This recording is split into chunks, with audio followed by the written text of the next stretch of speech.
Check করবো আমার কথাগুলো তোমরা শুনতেছো কিনা অথবা কথা মতো তোমরা কাজ করতেছো কিনা আমি কিন্তু চেক করবো মিশিয়ে ঠিক আছে।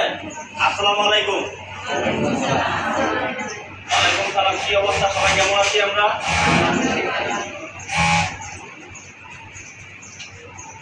আমরা প্রত্যেকটা অর্ডারে যাদেরকে কাজ বোঝানো হয়েছে আগে আমাদের সর্বপ্রথম কোয়ালিটি ঠিক রাখতে হবে। কি করতে হবে?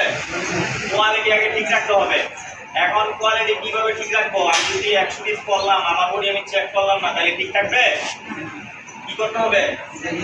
চেক করতে হবে। প্রথম শুরু করে আমি যে 5-10 পিস বডি করবো, প্রথমে 1 পিস বডি চেক করবো। এই 1 পিস বডি ভালো হোক মন্দ হোক, এটা আমি মেশিন সমস্যা হোক অথবা আমার সমস্যা হোক, আমি এটা ঠিক করে করবো পরের বডিগুলা।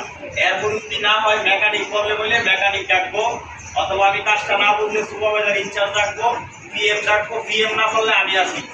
কি বলতে বুঝছো? ইনশাআল্লাহ সর্বোচ্চ তার যে সমস্যা হয় আমরা একবার না 100বার টাকা দিব। কথা ক্লিয়ার? কাজ বোঝার পরে কাজ খারাপ করা যাবে না, কাজটা বোঝার পরে কাজ খারাপ করা যাবে না, অবহেলা করা যাবে না। মানুষের নিম্নতম একটা কোয়ালিটি থাকা উচিত। নাকি না পাগলামি ছাগলামি করে বডি করলে হবে? হবে? এটা গার্মেন্টস, এটা কোনো আমাদের নিজস্ব প্রতিষ্ঠান না বা আমার নিজের একার না যে তোমার একা তুমি যেমনি খুশি এমনি করলা, কেউ তোমাকে কিছু বলবে না। এই গার্মেন্টসগুলো তো আমাদের শিপমেন্ট করতে হবে। নাকি আধা যাবে সিলাই রুটি আমরা লাইন থেকে বের করি রিজেক্ট করি, তখন 1 মাস 15 দিন লাগে এগুলো সারাবা শিপমেন্ট করা যাবে? এই ফ্যাক্টরিতে দ্বিতীয়বার কেউ অর্ডার দিবে? আর দিবে না। ইনপুট থেকে যারা কাজ করতেছো এই পিছনের এই ওভারলোডটা করে যে আসার পরবর্তীতে কে করে?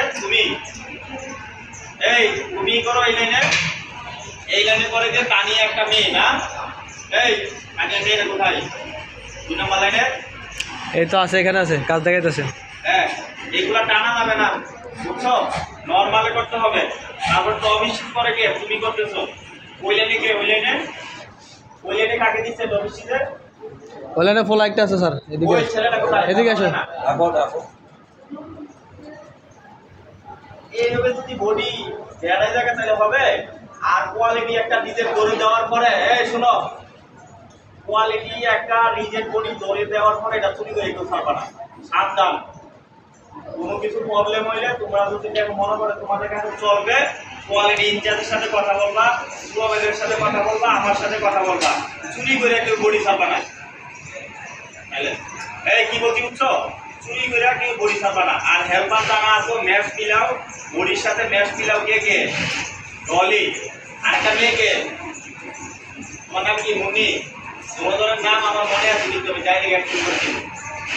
কাজ খারাপ হলে বডি যেই সাইজ ম্যাচ ওই সাইজে থাকতে হবে। সেম মনে থাকবে? মনে থাকবে কিনা?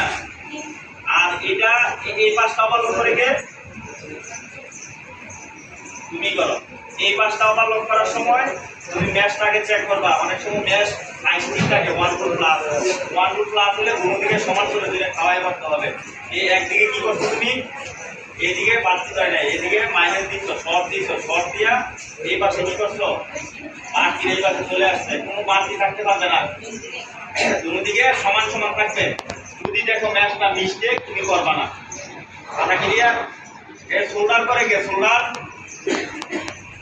এইটা শোল্ডার করে গে? শোল্ডার ওভারলোড করে গে? তুমি। ওই লাইনে করে গে? ওই লাইনে কে করে? তোমরা এদিকে আসো না ভাই, তোমরা ডাকছে না, এদিকে যা আছে সবগুলো এদিকে আসো। কি বলছি? শোল্ডারে আপ ডাউন করা যাবে না। তোমরা প্রত্যেকে নিজ পছন্দের বডি 5 6 পর টেনে দেখবা ক্যারেক্ট হয় কিনা, মেশিনের টেনশন ঠিক আছে কিনা। কথা মনে থাকবে?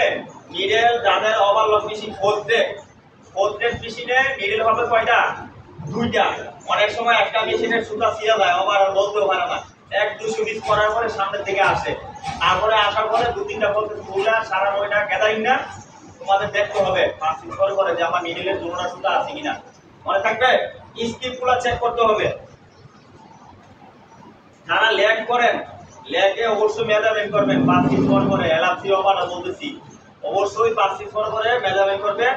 ম্যাচটা কাটাকাটি করতে পারবেন না। যদি বাড়তি হয় আপনি সুপারভাইজার ইনচার্জের সাথে কথা বলবেন, ওরা ডিসিশন দিবে। আপনি নিজে কাটাকাটি করবেন না, ম্যাচ সমান রেখে করবেন। ঠিক আছে? আর